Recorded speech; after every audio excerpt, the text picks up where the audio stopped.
ഇവാഞ്ചലിയും അനുദിന സുവിശേഷ വിചിന്തനം. ക്രിസ്തുവിൽ ഏറ്റവും സ്നേഹം നിറഞ്ഞവരെ, ജൂലൈ 7 ആണ്ടുവട്ടം 14-ാം വാരം തിങ്കൾ.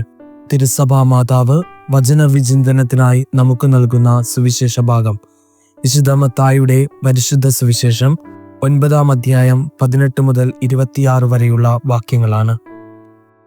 സുവിശേഷം നമ്മെ ഓരോരുത്തരെയും ഹൃദയം കൊണ്ട് സ്പർശിക്കുവാൻ ക്ഷണിക്കുകയാണ്.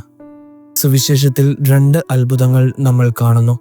ഒന്ന്, ഭരണാധികാരിയുടെ മകളെ ഈശോ തൊട്ട് സുഖമാക്കുന്നതും. 2, ഈശോയുടെ വസ്ത്രത്തിൽ തൊടുമ്പോൾ സൗഖ്യം പ്രാപിക്കുന്ന രക്തസ്രാവക്കാരി സ്ത്രീയെയും നാം കാണുന്നു. സുവിശേഷത്തിൽ കണ്ടുമുട്ടുന്ന ഭരണാധികാരിയും രക്തസ്രാവക്കാരി സ്ത്രീയും നമുക്ക് പ്രാർത്ഥനാ ജീവിതത്തിന്റെ മാതൃകയാണ്.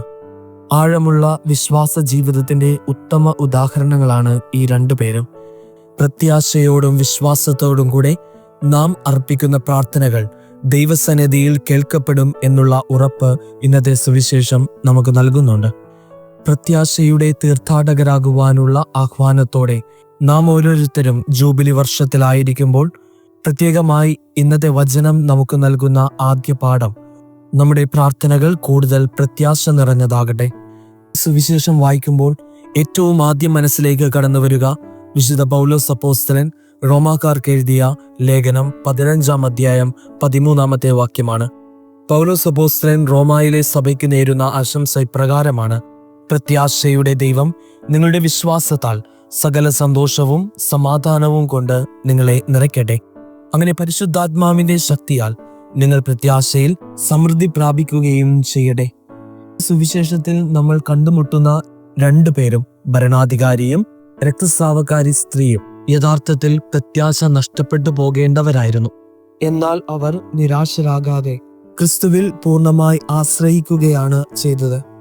ഒരു വാക്കുകൊണ്ട് പോലും തന്റെ മകളെ സുഖപ്പെടുത്തുവാൻ കഴിയുമെന്ന് ആ ഭരണാധികാരിക്ക് ഉറപ്പുണ്ടായിരുന്നു. അതുപോലെ തന്നെ അവന്റെ വസ്ത്രത്തിന്റെ വിളുമ്പിലൊന്ന് തൊട്ടാൽ മാത്രം മതി, ഞാൻ സൗഖ്യമാക്കുമെന്ന് അവളും കരുതിയിരുന്നു. ഇത്ര ആഴമായ വിശ്വാസം നമുക്ക് മാതൃകയാണ്. നമ്മൾ പലപ്പോഴും പ്രാർത്ഥിച്ച് നിരാശയിലേക്ക് പോകുമ്പോൾ ഈ 2 പേരും നമുക്ക് നൽകുന്ന വലിയ പാഠം പ്രത്യാശയോടെ ദൈവസന്നിധിയിൽ പ്രാർത്ഥനയോടെ ആയിരിക്കുക എന്നത് തന്നെയാണ്. പലപ്പോഴും നമ്മളുടെ പ്രാർത്ഥനകൾ ദൈവത്തിന് ടൈം ഷെഡ്യൂൾ സെറ്റ് ചെയ്തു കൊടുക്കുന്ന രീതിയിലാണ്. എനിക്ക് ഇപ്പോൾ കിട്ടണം, ഈ ദിവസം കിട്ടണം, ഈ സമയത്ത് കിട്ടണം എന്നൊക്കെ നമ്മൾ പ്രാർത്ഥിക്കുമ്പോഴേക്കും ദൈവത്തിന്റെ സമയത്തിന് വേണ്ടി കാത്തിരിക്കുവാനായിട്ട് നമ്മൾക്ക് സാധിക്കുന്നുണ്ടോ?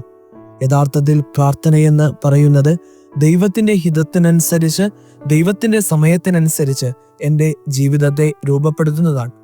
പലപ്പോഴും നമ്മളുടെ ആഗ്രഹങ്ങൾക്കനുസരിച്ച് നമ്മുടെ പ്രാർത്ഥനകളെയും നമ്മുടെ ചിന്തകളെയും ജീവിതത്തെയും രൂപപ്പെടുത്തുമ്പോഴാണ് നമ്മൾ നിരാശയിലേക്ക് കടന്നു പോവുക. ദൈവഹിതത്തെ തേടിക്കൊണ്ട് യഥാർത്ഥ പ്രാർത്ഥനയുടെ രൂപം കൈവരിക്കുവാൻ നമുക്ക് സാധിച്ചാൽ നമ്മൾ പ്രത്യാശയുള്ളവരായിട്ട് മാറും. കാരണം എൻ്റെ ജീവിതത്തെ അറിയുന്ന ഒരു ദൈവം എനിക്കുണ്ട് എന്നുള്ള ബോധ്യമാണ് യഥാർത്ഥ പ്രാർത്ഥനയുടെ പശ്ചാത്തലം. ഏവർക്കും ഈ ഒരു ദിവസത്തിന്റെ എല്ലാവിധ മംഗളങ്ങളും പ്രാർത്ഥനാശംസകളും സ്നേഹപൂർവ്വം നേരുന്നു. ദൈവം അനുഗ്രഹിക്കട്ടെ.